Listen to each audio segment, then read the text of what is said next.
Welcome back, one and all, to another day here at the Damage Report. I have returned from San Francisco, and I've got a treat for you. Returning once again, Wosny, Lambre. Wosny, how's it going? I'm good, man. I'm happy to be back.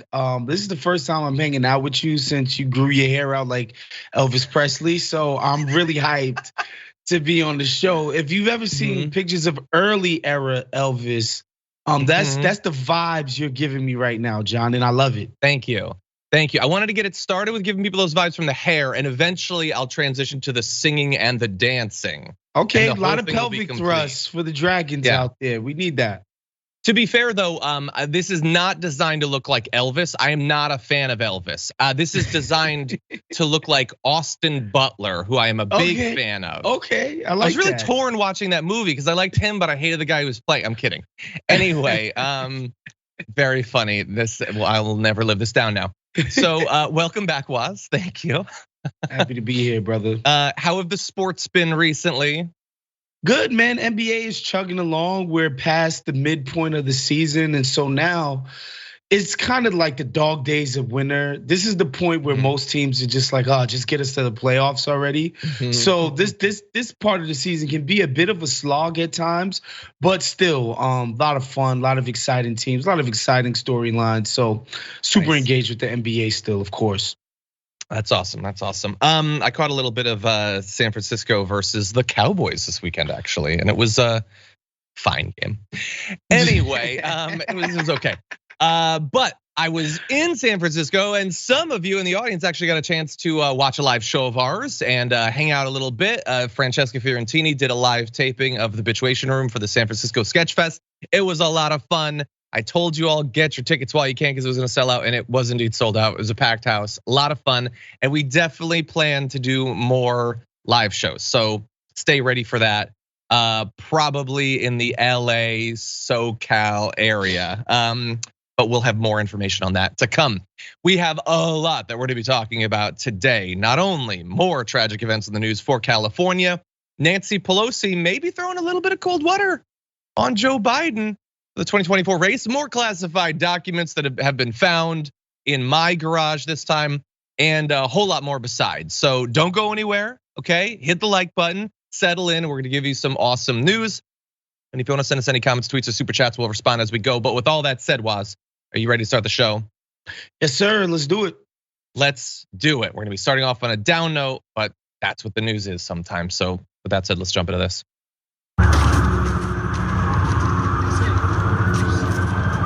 Zhao was taken into custody without incident, and a semi-automatic handgun was located in his vehicle. Another day, another mass shooting in California. In the last 72 hours or so, more than, I believe at this point, 30 people have lost their lives.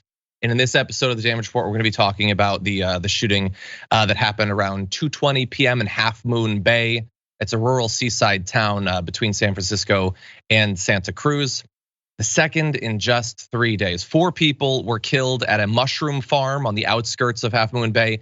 3 others were killed near a trucking facility less than a mile away. Other victims injured were rushed to hospitals. You can see here a little map of a couple of the different locations of the shooting, not that far from where we were at that point to film our live show. Now, thankfully, in this case, they were able to bring the person in, but unfortunately not until they'd already committed apparently all of the senseless tragic violence that they had wanted. The sheriff, who I believe you saw in that video, said that the suspected shooter, Zhao Chunli, was found in his car in the parking lot of the sheriff's office substation. He was taken into custody without incident. You could see a little bit of the end of that interaction in the video that we showed initially. They were able to just approach the car and he allowed himself to be taken in. As of right now, we don't know what exactly the motive is. It appears to have been some sort of workplace disgruntlement or God only knows what. We're, as you are, we are waiting to find out more. But bear in mind for people, across America who obviously are tracking these mass shootings and growing more and more disheartened with every passing one, but especially in California, we just are coming off of the aftermath of the Monterey Park Saturday night shootings that killed 11 people that I believe was talked about on yesterday's program. It just never ends. Yeah, I hate to say it, but it's one of those things where these things it's not even special. It's not exceptional.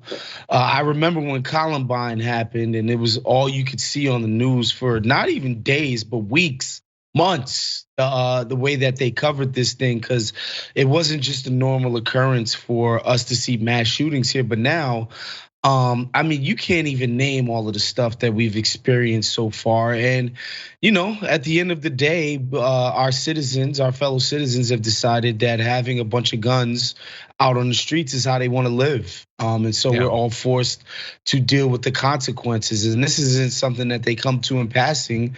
This is an issue that these people vote on. They will mobilize around. And they understand that these can be the consequences. Innocent people will get gunned down for absolutely no reason from time to time, because people who are unstable, people who are having problems, people who, whatever, who might be compelled to shoot a bunch of strangers, are gonna see to that they do that. And that's just part of what we deal with. It's awful, it's sad. I wish I had something else to offer. I don't really see a way forward when so many people in our country think this is acceptable. Yeah, no, I feel the exact same way. I mean, I don't know how many of these mass shootings you and I personally have covered together, but eventually, like as you said, like you can remember a few of the standout ones, and the rest of it is just recedes into this sinking thing in your gut of.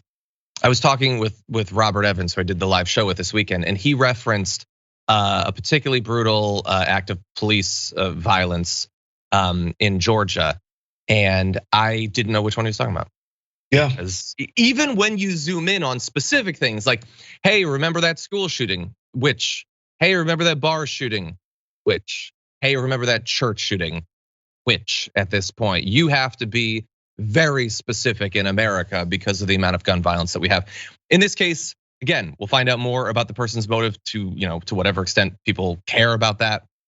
He was apparently using a single handgun.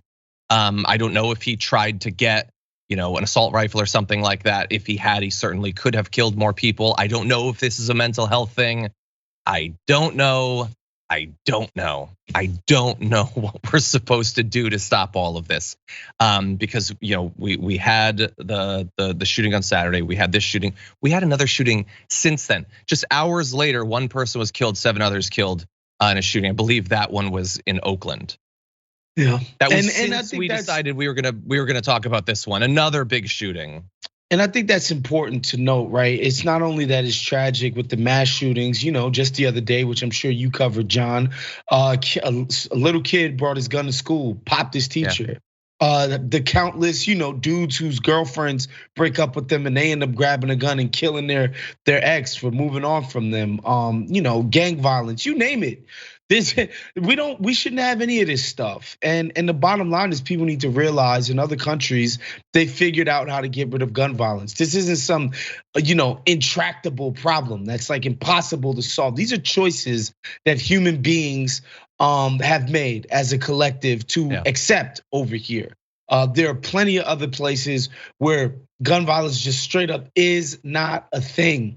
Nobody gets shot and killed from guns. And that's a policy choice, that's a human choice. And so, we don't have to pretend that this is like as omnipresent as oxygen, right? It doesn't have to be this way. Yeah. And while we should acknowledge the ways in which America is exceptional, like the amount of guns that we have here, the reason that we have all this violence in other places don't necessarily is not because they don't have mental health issues. Mm-hmm. That is a constant throughout the human species in every country, in every era.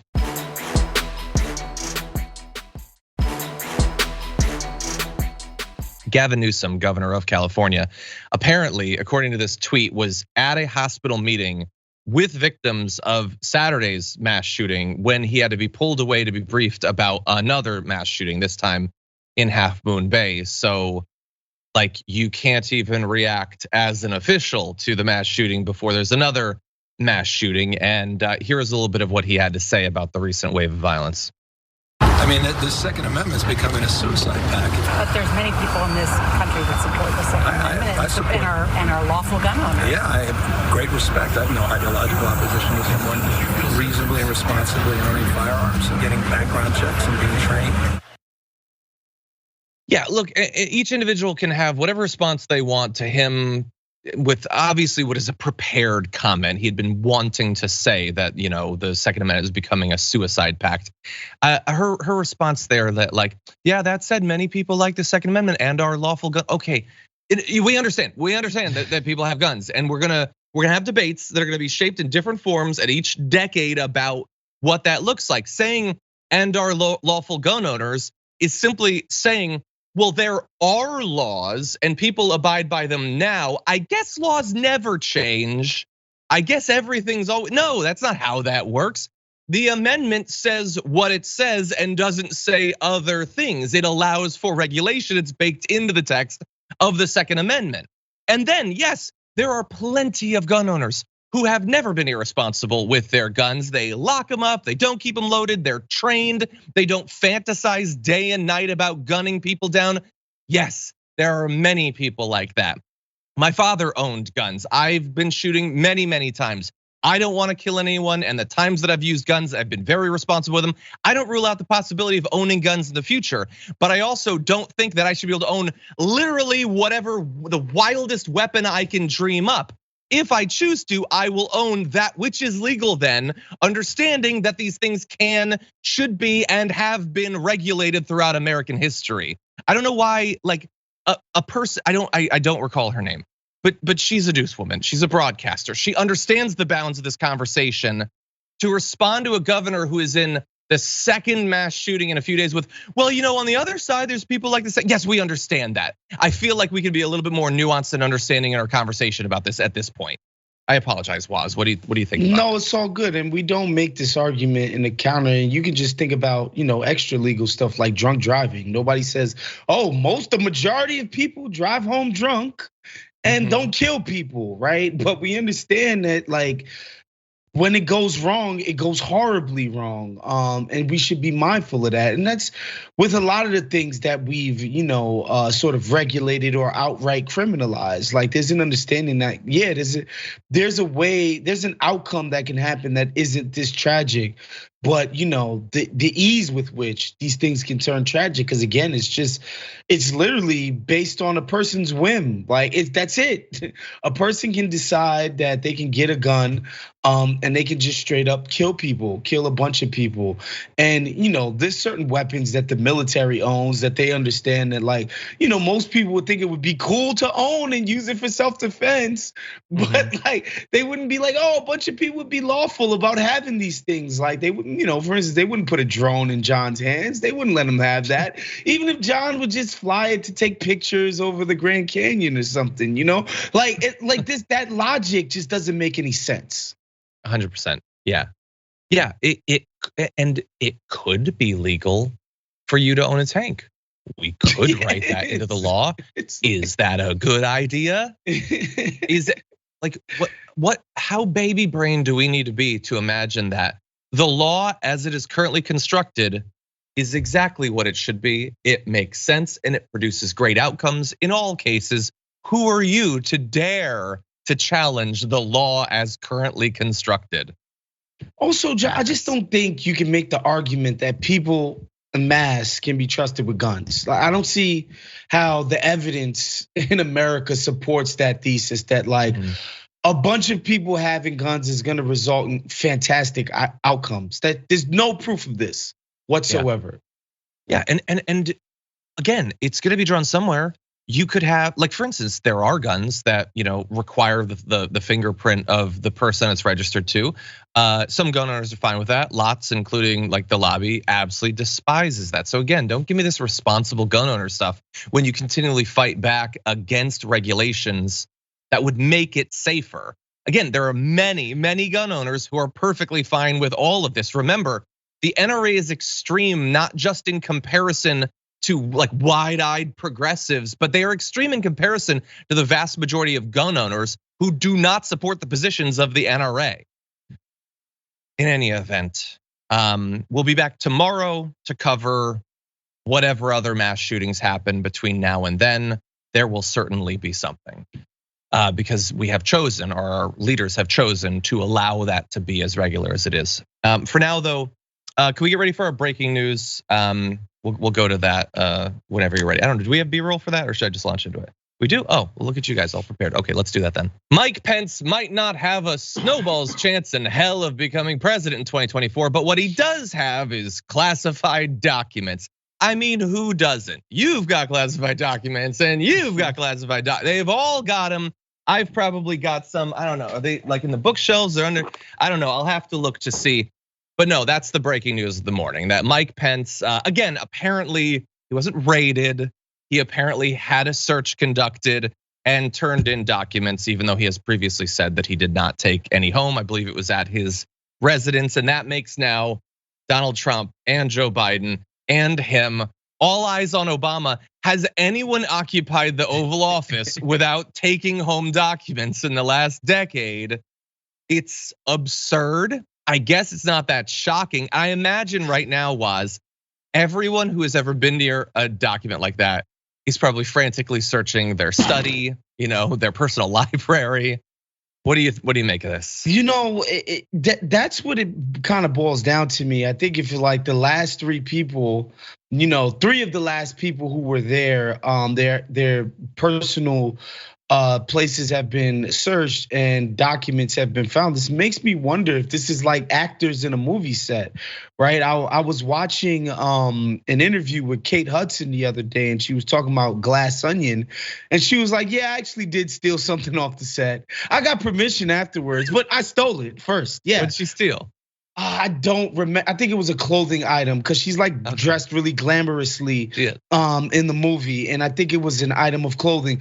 But yeah, and I've seen that many times, actors being asked about shows or movies that they did and going home with souvenirs from the set. I feel like these freaking people from the Oval Office feel like they have the same exact rights, and I would imagine this flows down not just from presidents and vice presidents, but from people on the staff and cabinet members, etc. Like, who knows where this ends and how common this practice is.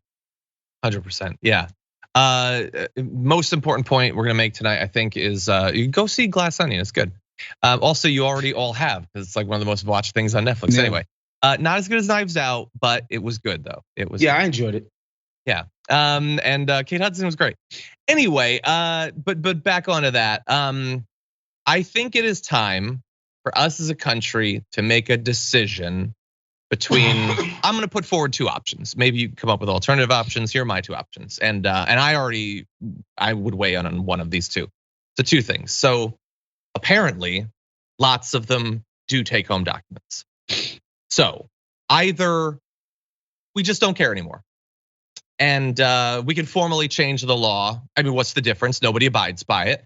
And Trump's point that everyone does it appears to be at least superficially true. Not that everyone necessarily does it like he does, intentionally jacking hundreds of documents, but he is technically right. So congratulations, America, for making Donald Trump even technically right on a technicality. So either we don't care anymore and they can just take whatever they want, which they probably do. They can take anything they want and they can have it and they can give it out and they can sell it on Etsy or whatever.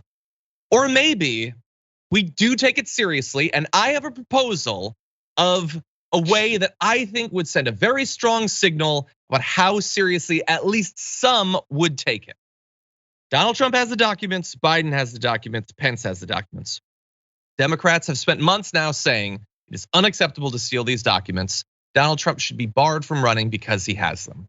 Now, I believe that there are still significant differences between the case of Donald Trump and the case of Joe Biden, but that said, since now Biden, apparently as of when I was gone, a third set of documents were found, he should announce that he is going to be, because of this scandal, declining to run for re-election in 2024. He can say in his speech, I didn't do this intentionally, I didn't do this maliciously, but neglect matters too. Irresponsibility matters too. And because I know that it is important that we make clear that what Donald Trump did is wrong, I am not going to undercut our argument, or at least the right's ability to pretend that I'm undercutting it, by running again. I'm gonna step down. Donald Trump is gonna be barred from running, and going forward, every politician who occupies the White House is going to be horrified at the prospect of even accidentally stealing these documents.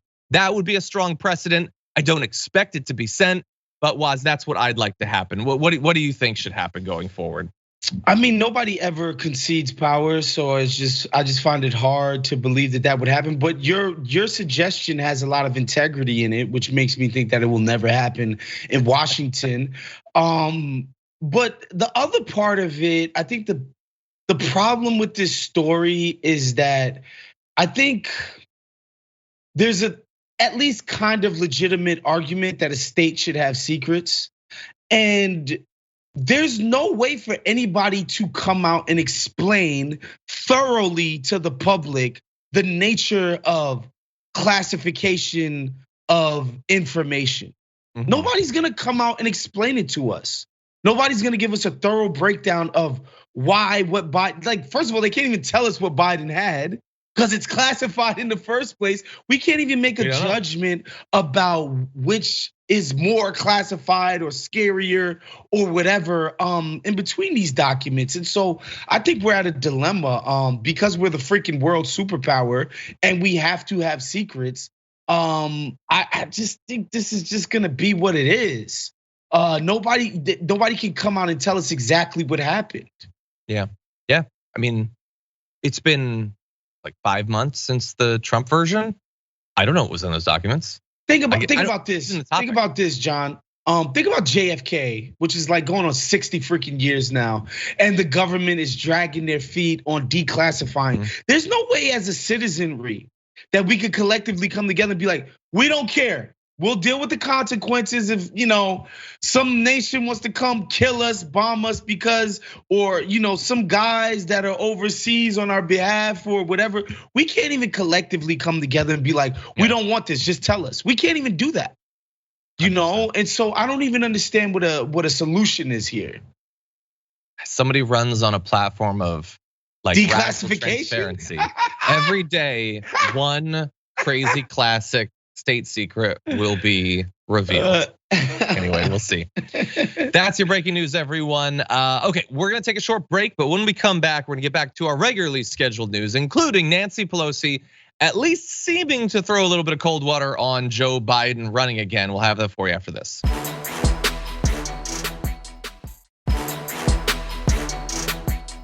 Okay, everybody, including Woz. Woz, are you ready to talk about Nancy Pelosi?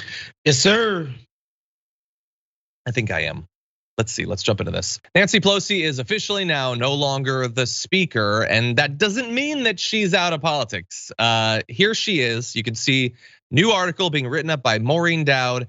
Nancy Pelosi, liberated and loving it. We can bring that up. I just want to briefly say, there is maybe nothing in media that I despise more than these types of write-ups, which have the feel, and again, nothing specifically against Nancy Pelosi, except for all of the things specifically against Nancy Pelosi.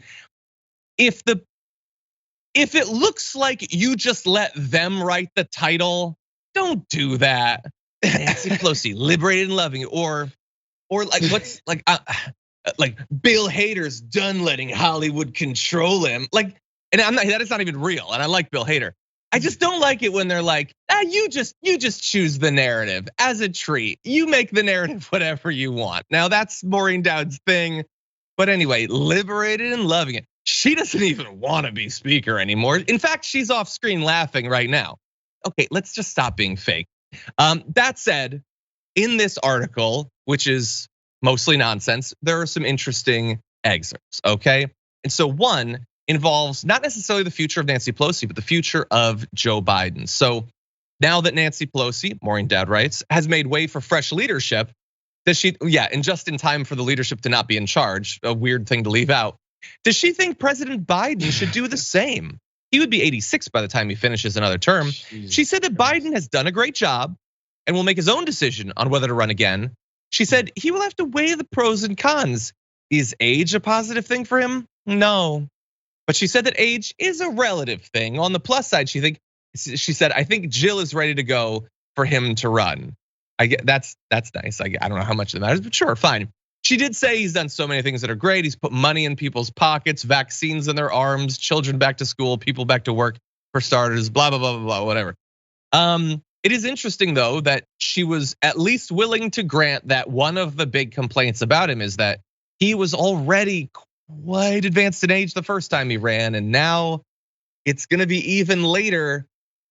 It's a thing that bothers people, and even Nancy Pelosi is willing to admit it. She's got more that might hint at a different challenger, but Woz, what do you make of this so far?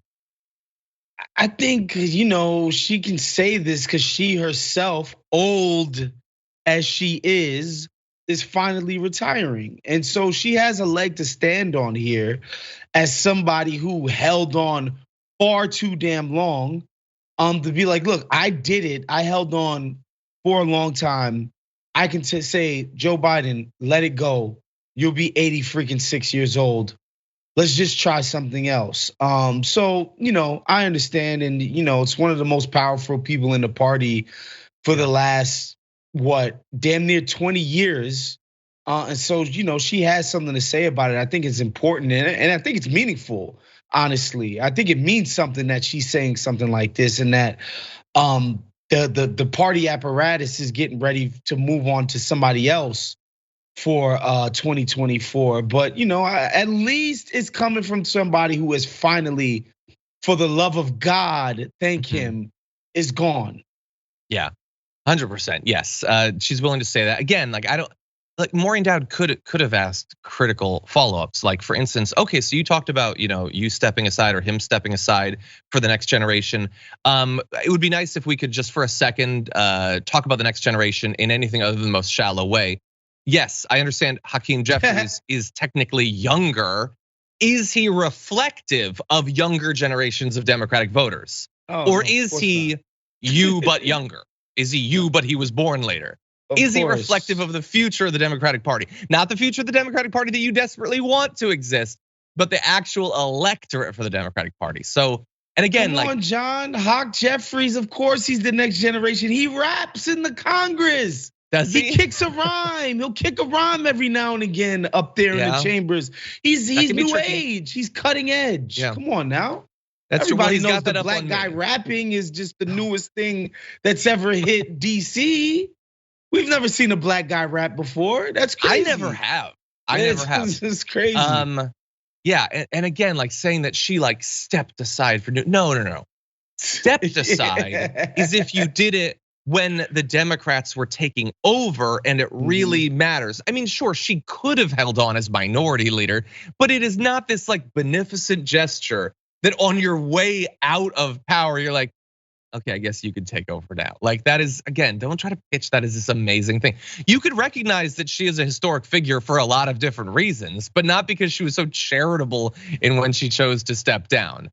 In any event, she was asked this, does Pelosi think Biden is the only one who could beat Trump in 2024? No, she replied. I think we have other great candidates when the time comes. So again, yeah, I mean, God only knows who she's talking about there. She's certainly not talking about this as if it's an inevitability that it will be Joe Biden at that point. And she was asked, by the way, about the document scandal, bearing in mind that this is before the third set of documents were found and then Mike Pence's were found. I said, Maureen Dowd, that some Democrats are rethinking a Biden re-election run because they're upset over the slippery, inept way the White House has handled the discovery of classified documents from Biden's day as VP, blah, blah, blah. They worry that it neutralizes Democrats' ability to go after Trump on the issue, especially after the president cavalierly said on Thursday that he has no regrets about it. She said that her long years on the House Intelligence Committee taught her that there's a big difference between the sort of obstruction on documents that Trump engaged in and the way Biden openly put forward the documents. Which, by the way, I don't even disagree on the substance, but she understands that it's gonna be spun in a different way. Anyway, she says it's important to know what is the nature of the documents. Maybe there's one word in there that shouldn't be. Or she said, is it in the strictest classified category? And that's where she loses me. That's the defense that right wingers are putting forward for Trump. Yeah, but how classified? What's in them? It doesn't matter. It's against the law. You don't get, it's not like there's a word count you have to pass, a threshold.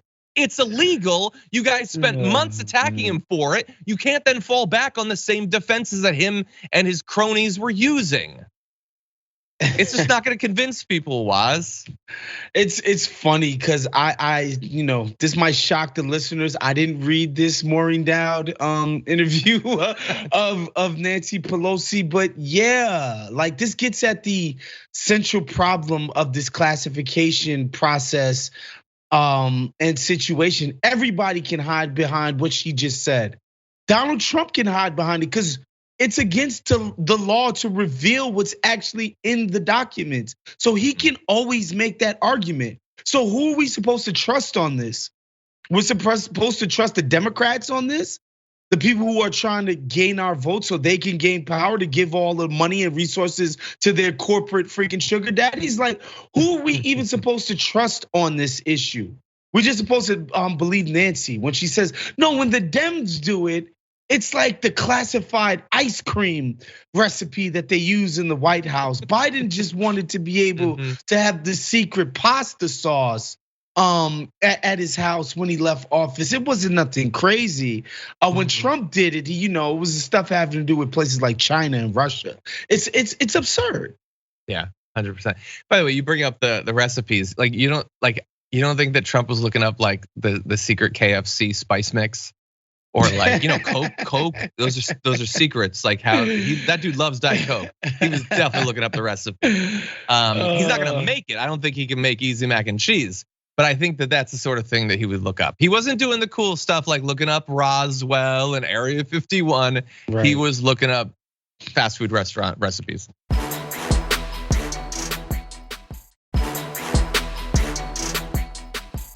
Anyway, okay, here's what I want to do. I want to move ahead to this reset in here. We're going to talk a little bit more about Pelosi, and then we're going to figure out what to do with the rundown afterward. But let me reset for the next bit of this. Obviously, we're just a couple of months out from the absolutely brutal attempted assassination of Nancy Pelosi that put her husband Paul Pelosi in the hospital. We're finding out now from this Maureen Dowd profile of Nancy Pelosi that their attempt to feel comfortable in their house once again has gone in some perhaps non-traditional directions. Alexandra Pelosi, Nancy Pelosi's daughter, said, I think that weighed really heavy on her soul. I think she felt really guilty. I think that really broke her. Over Thanksgiving, she had priests coming, trying to have an exorcism of the house and having prayer services. Now, she used the word exorcism. It made it all the way through the article. We don't know that a literal exorcism was done. And it is possible that Alexandra was speaking loosely means I had religious people over to try to make it feel like a place of peace once again. But that word in America 2023 with our political rhetoric and all that is gonna set some people off. And so I wanna take a look, let you see Newsmax's initial response to that word being used. We've been gaslit about what this story has meant for the last several months when it comes to political violence or extremism. And I think there's a lot more to the story here that deserves the chance to be unearthed. So if that is the case for this lawsuit, kudos to media for actually investigating and conducting actual journalism, particularly with the latest development that's trending on social media that an exorcism was ordered from within the Pelosi house. It begs the question, how much of that is happening on Capitol Hill with our nation's leadership in Washington, D.C. It's no joke when many people say that there are demonic forces seeking to change our country from the inside out, and that story deserves a chance to be told. That is Isabel Brown just asking questions about whether demons are in D.C., Woz. What do you think? I mean, like, the fact that they could do this not tongue in cheek and unironically is everything you need to know about the right's humorlessness and just lack of any self-awareness whatsoever. If anything, these are God-fearing people. It's the godless libs, allegedly. And if these people are actually trying to get people to perform exorcists to expel their house of demons, and that shows that they believe in God, they probably love Jesus, and all of these things that conservatives love so much. So instead of turning this into a funny, they go with the actual literal, they know there's demons and so they're doing it for, this is just, you can't make this stuff up with these people. Yeah, like what do you want out of the Pelosi's? They're doing the kooky stuff you say you want. Exactly. And them doing, like, they bring it in to get rid of demons. Proves they're demons. How is that what it proves?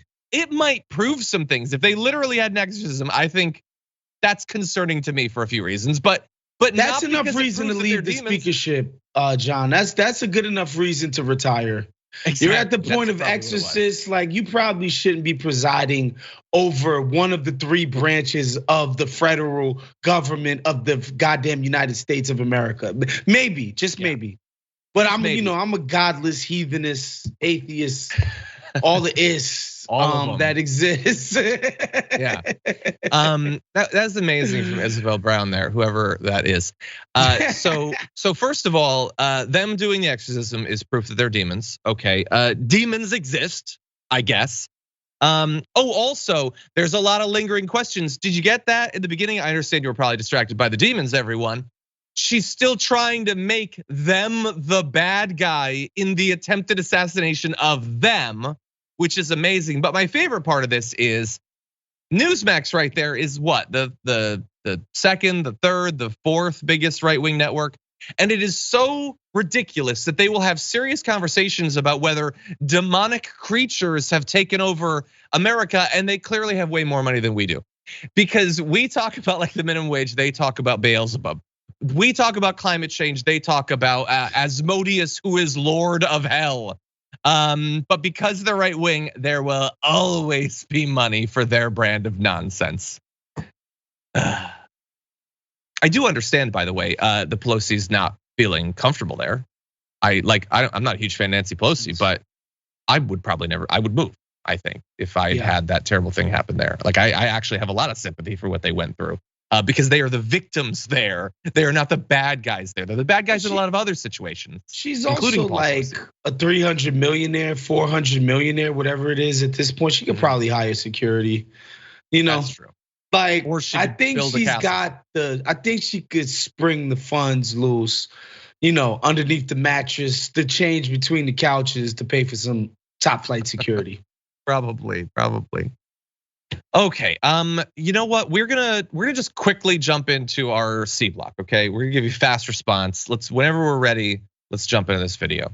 Our work as a pro-life movement is far from over. If a young lady can hop in a car in Fort Wayne and in an hour and a half she can be in a place in Michigan, or in just under 3 hours she could cross the line into Illinois and achieve what she was able to do with abortion clinics here in Indiana, the fight is far from over. That's exactly right. And I'm for federal legislation. I'm for stronger laws at the state levels, whatever we can do to save lives, to protect babies. That's what this fight is all about. So we play this for you, this Pat Miller show excerpt with Representative Jim Banks to remind you that when the right comes out and says they've recalibrated on abortion, or they're not extremists, they're not trying to go any farther, please don't ruin our red wave again. It is branding, it is PR, it is damage control, and that's all it is.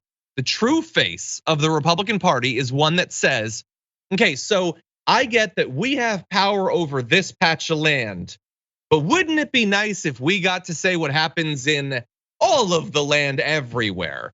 That if a person lives here, they've made the mistake, or they've been stuck by circumstance, they have to live in a place that has no respect for their rights whatsoever, that if they have the audacity to go somewhere else, they still won't have rights. I don't know how sick and deranged you have to be for your politics to be found in an idea that you should control what happens to people who break free from your dystopia, but that's who they are. Pat Miller is whoever, a host of a right-wing podcast, I don't really care. Representative Jim Banks is a congressman. This is what they actually want to do. He wants federal legislation. He doesn't want you to be able to go one state over, even 2 states over. He doesn't want there to be anywhere that you can flee to where any of your rights still exist. Woz, what do you think? So much for states' rights and small government, I guess. But this doesn't surprise me. Nobody's got consistent views on any of this crap.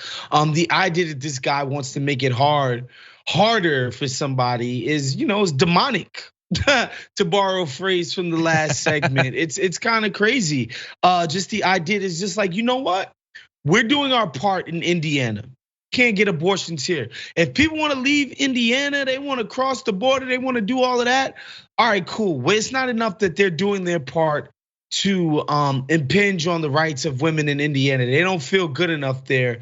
They want to be able to, essentially co-opt all states and the reproductive rights of women in them, and have their sort of beliefs dictate all of those things, right? Again, if somebody from New York City was like, we want to come to Indiana and give you guys our gun laws, for instance, they'd be like, what are you talking about? 2 years just for being in possession of a gun? 2 years just for even being near a gun? No way, blah, blah, blah. So it's, it's absurd. 100%, yeah. And at least for as of right now, he's a representative. They'll try to keep a little bit of that out of the mouths of senators because that draws too much attention. But bear in mind that he is running to replace outgoing Senator Mike Braun of Indiana in 2024. So he wants to be a senator who believes there should be no escape for you, no rights anywhere, anytime. That's the future he wants to see.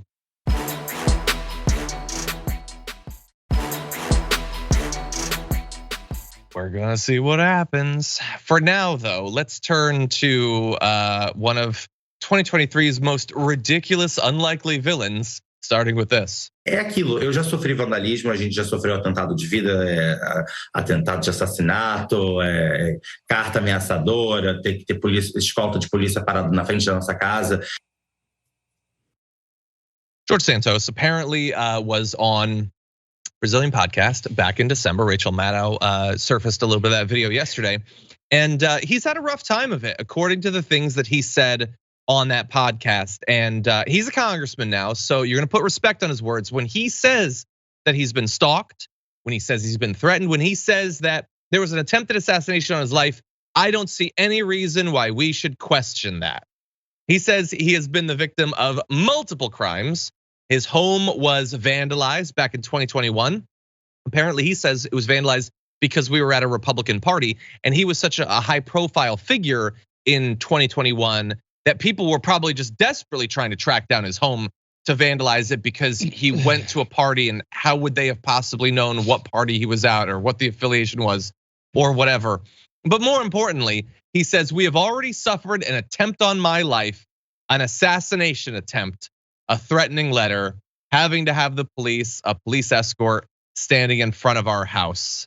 It gets more ridiculous from here, but that's a serious accusation. There has been attempted assassinations in recent history. Woz, what do you make of this?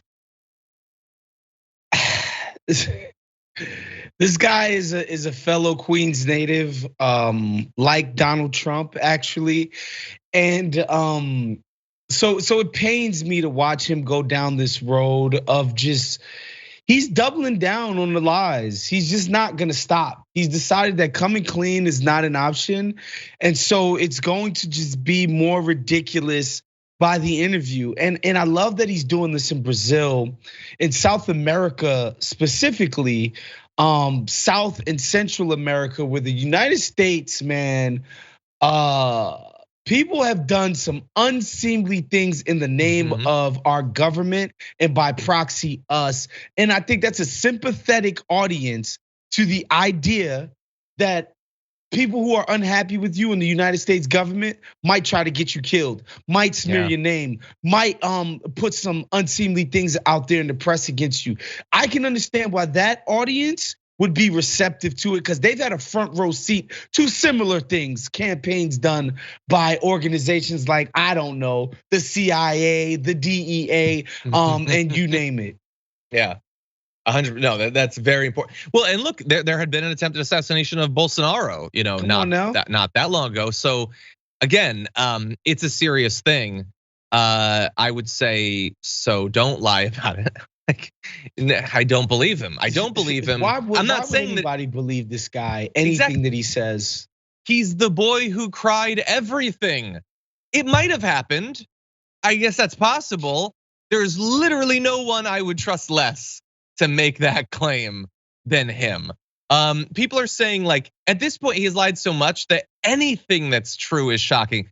Like people are saying like him speaking Portuguese, like, oh, he does actually speak Portuguese. Oh, interesting. Something is true. How amazing. But he holds on. He persists. Even though a new poll, Siena College yesterday released this, 59% of New York's voters say he should resign. Only 20% think he should stay. Among Republicans, 49% say he should resign, 26% say he should not. I mean, his own party, he only gets a quarter of the support. That is amazing. He's got unfavorability numbers, 55% Democrats, 56 Republicans, 59% independents. Like, but again, he doesn't have to go, Woz. But the thing with the Republicans is like, what are they really mad about? Like, he is an openly homosexual guy, so you can't be sure that the unfavorability, the underwater with Republicans isn't related to that, which sucks, which stinks, even though this guy sucks a lot. But the thing is, to me, with Santos, man, that just shows me the overall decay of damn near every single American institution. It's like, it's not just that you can be Marjorie Taylor Greene and be a QAnon kook, conspiracy theorist, and ascend to the United States Congress. This is a big ass deal. You don't even have to be who you say you are anymore. Like the last shred of just be the person who you're claiming to be. Just be that. Not be excellent, overqualified for the job, wanting to help a bunch of people, be an amazing civil servant. Just actually be the person you are claiming to be. You don't even need to do that anymore. It's insane. 100%. Yeah. I know that we've had this back and forth constantly of like, well, okay, but how do his lies compare to the lies that regular representatives tell, where they might be honest about their past, but they're lying about everything else? And like, I get that. I would say, I think that we're on firm ground that we are against all of them, but you cannot be lying about like your high school, where your mom died. Like, John, what? Come on. What? You can't be like, well, my ex, he lied about having a second family in Costa Rica, whatever. So this new person who comes around, it's okay if they just keep telling white lies every like. Oh no, I'm not okay. I want to be clear. I'm not okay. I'm not saying you are, John. I'm just saying the people putting forth that argument, we can't do this. There has to be some level of integrity somewhere in this goddamn process. Mm-hmm. Please. Yeah, like we is lying about everything. Yeah. We want to be able to like rebut the lies they might tell like at Davos, but we need to at least know that they're telling the truth when they say if they went there or not. Like there's a base level. They cannot just be blatantly lying about the most basic facts, because that makes it impossible for any of this to work. But as of right now, he is still getting away with it. And I pledged a couple of weeks ago, we are not going to allow him to be normalized. But it is a long battle, and it might be a losing one, because it doesn't look like he's going anywhere. He doesn't care that some Republicans called for it. He doesn't care that his voters have no interest in him. He's just hanging around. He's got that alligator blood. He ain't going away. Unbelievable. Anyway, yeah. By the way, he really fast. He was complaining in a tweet about the bad impersonations of him. On SNL? No, he said John Lovitz, I think, was on like Kimmel or something like that. I think that Bowen Yang's impersonation on SNL was amazing. Great. So great work, Bowen. If anything good has come of the Santos thing, it's Bowen Yang playing him every week, I guess. Anyway. Okay, we got less than 1 minute before we end. By the way, we're gonna be having a live guest on the other side in the aftermath, so everyone stick around for that. But I'll read just a couple of your comments before we close things out for this hour. Hammer Dan says, I got in trouble in the members' comments. I got in trouble once for accidentally taking some unused Post-it notes home. They wanted me to stop. How much classified information were on those Post-it notes? Let's see. Oh, it looks like Mickey Steele the Sapphire Dragon has already gotten Blue Apron gift cards. So the competition continues for today. Send us in your insightful and or funny comments. And in the aftermath, you get a chance of getting a Blue Apron gift card. Jess gifted a membership over on YouTube. Very nice of you, Jess. Thank you for that. Okay, let's see. Saren says, George's husband was injured in the assassination attempt. I don't even know if that's a serious bit of breaking news or not. That's how crazy things are. We'll be back with more after this.